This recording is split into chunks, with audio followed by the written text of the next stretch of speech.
विद्यार्थियों नमस्कार। मैं Vinod Garg, assistant professor political science, government college Dholpur. मित्रों, पिछले कई दिनों से हमने बीए पार्ट थर्ड के अंतर्राष्ट्रीय वाले पेपर में वीडियो नहीं बनाया था और आज हम बीए तृतीय वर्ष के विद्यार्थियों के लिए संयुक्त राष्ट्र संघ वाले टॉपिक पर वीडियो बनाने जा रहे हैं। मित्रों, विद्यार्थियों, पिछली वीडियो में हमने संयुक्त राष्ट्र संघ की जो स्थापना 24 अक्टूबर 1945 को की गई, इस संदर्भ में इसके उद्भव और विकास के संबंध में विचार विमर्श किया। साथ ही संयुक्त राष्ट्र संघ के जो उद्देश्य हैं, उन उद्देश्यों पर भी आपको बताया। मित्रों, विद्यार्थियों, शीत युद्ध के बाद अंतर्राष्ट्रीय जगत में विश्व शांति की स्थापना करने के लिए एक ऐसे ऑर्गेनाइजेशन की आवश्यकता महसूस की जाने लगी जो संपूर्ण विश्व में सभी देशों के मध्य शांति को स्थापित कर सके। सामूहिक व्यवस्था के द्वारा अंतर्राष्ट्रीय शांति और सुरक्षा कायम रखना तथा आक्रामक प्रवृत्तियों को नियंत्रण में रखने का इसका मुख्य ध्येय रहा है। अंतर्राष्ट्रीय विवादों का शांतिपूर्ण समाधान करना, राष्ट्रों के आत्मनिर्णय के अधिकार को प्रदान करना संयुक्त राष्ट्र संघ के मूलभूत सिद्धांत रहे हैं। पिछली वीडियो में हमने संयुक्त राष्ट्र संघ के जो सिद्धांत हैं, उन सिद्धांतों पर भी विस्तार से चर्चा की। साथ ही हमने संयुक्त राष्ट्र संघ के जो अंग हैं, संयुक्त राष्ट्र संघ के चार्टर के अध्याय 3 में आर्टिकल 7 के अंतर्गत इसके 6 अंगों पर विचार विमर्श हमने कल किया, पिछली वीडियो में किया, और हम महासभा द जनरल असेंबली पर चर्चा कर रहे थे।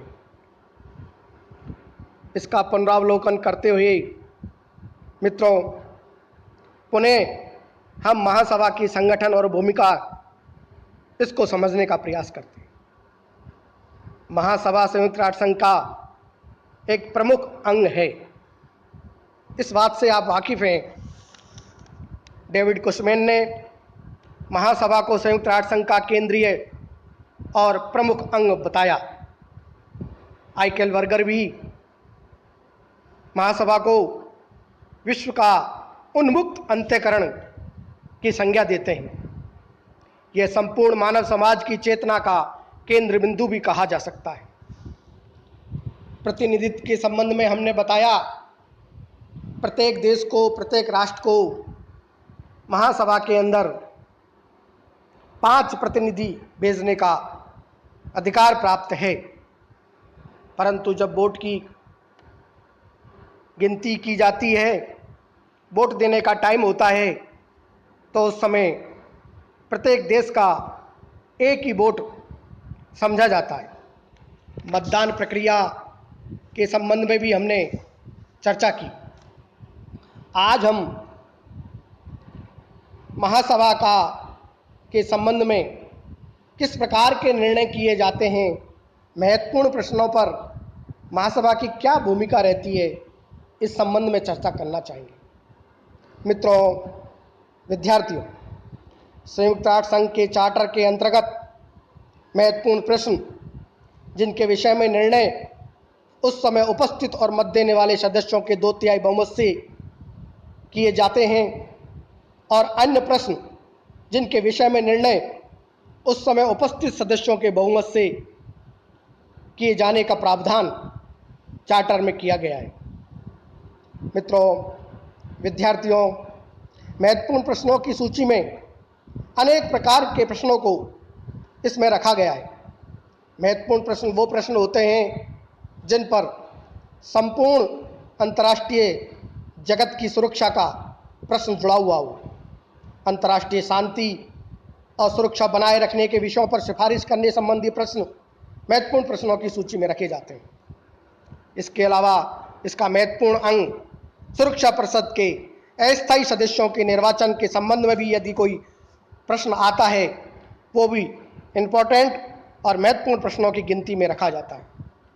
विद्यार्थियों, मित्रों, इसके अलावा भी कई प्रकार के प्रश्न और एक इसका अन्य अंग आर्थिक एवं सामाजिक प्रश्न परिषद के सदस्यों के निर्वाचन के संबंध में भी यदि कोई प्रश्न आता है वो भी इसी के अंतर्गत माना जाता है। इसके अलावा चार्टर के अनुच्छेद 86 के खंड 1 के ग के अनुसार न्यास परिषद ट्रस्टी काउंसिल के सदस्यों का निर्वाचन के संबंध में भी जो प्रश्न हैं वो भी महत्वपूर्ण प्रश्नों की गिनती में आते हैं।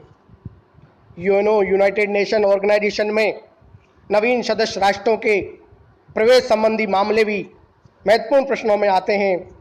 इसके अलावा सदस्यता के अधिकारों, विशेषाधिकारों का निलंबन, सदस्यों का निष्कासन, न्यास परिषद के परिचालन संबंधी प्रश्न और बजट संबंधी प्रश्न सभी महत्वपूर्ण प्रश्नों के अंतर्गत माने जाते हैं। मित्रों, विद्यार्थियों, अधिकार और कर्तव्य इस बात से आप वाकिफ हैं। व्यक्ति को अपने अधिकारों की मांग तब करनी चाहिए जबकि वो अपने कर्तव्यों का सही ढंग से निर्वहन कर सके। इसी कड़ी में सुरक्षा परिषद के अंतर्गत भी विचाराधीन प्रश्नों पर अथवा विषयों पर महासभा का वाद विवाद बढ़ सकता है, लेकिन जब तक परिषद महासभा के निर्णय की मांग को आगे न बढ़ाए तब तक महासभा इस प्रकार के प्रश्नों पर निर्णय नहीं करती है। सुरक्षा परिषद तथा अन्य अंग अपने वार्षिक कार्य विवरण की रिपोर्ट को महासभा के पास भेजते हैं और महासभा निर्धारित तिथि को इन पर विचार करती है।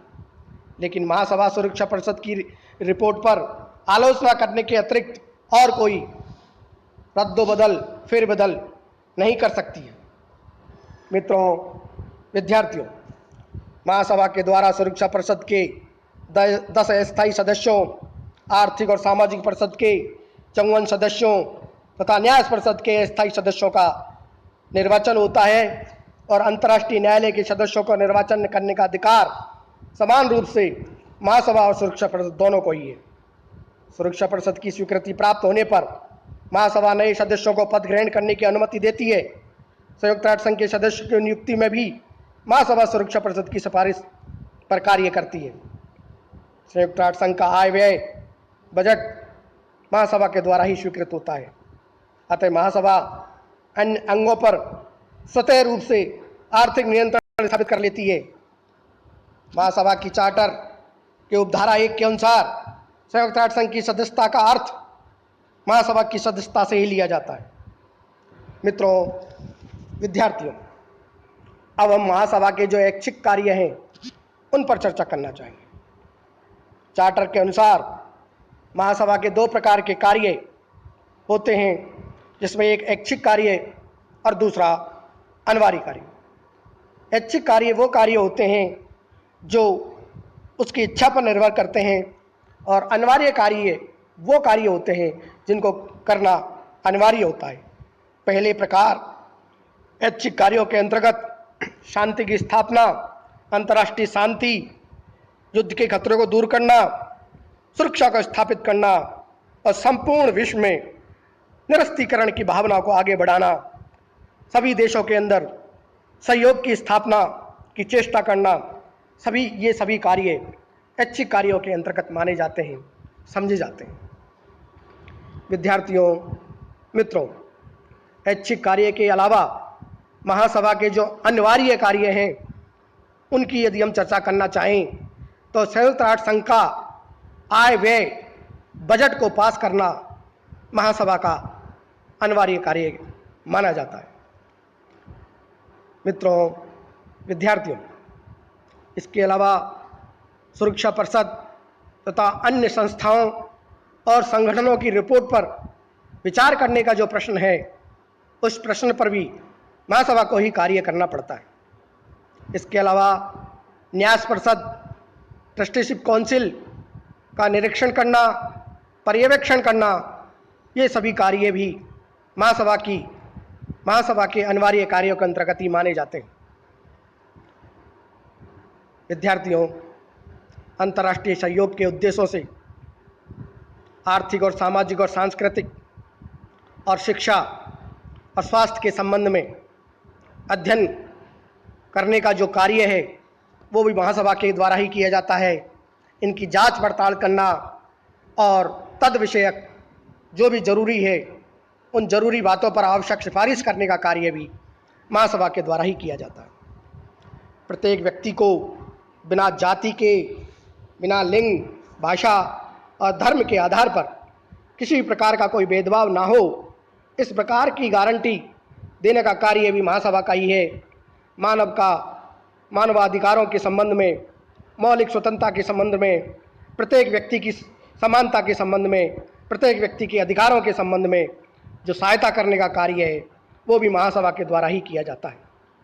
मित्रों, विद्यार्थियों, इस संबंध में यदि हम देखना चाहें तो ऐसा ही प्रसंग हंगरी के पादरियों के संबंध में तथा साउथ अफ्रीका में भारतीय तथा अफ्रीकियों की मनुष्यता के साधारण अधिकार से वंचित रखने के संबंध में महासभा में उठा और महासभा ने घरेलू मामलों की दुहाई देते हुए अपना निर्णय दिया।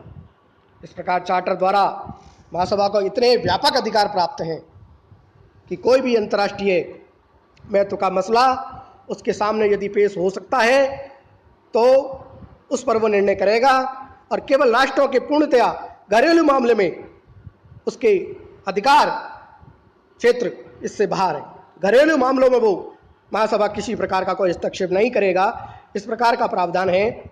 यदि संसार के किसी देश में ऐसी सरकार कायम हो जो अंतर्राष्ट्रीय शांति के लिए खतरनाक साबित हो रही है, खतरनाक होती है, तो उसके पड़ोसी राष्ट्र और कोई भी अन्य राष्ट्र संसार में शांति कायम रखने की दृष्टि से महासभा में तत्संबंधी प्रश्न उठा सकते हैं और इसके संबंध में आलोचना भी कर सकते हैं और इस प्रकार की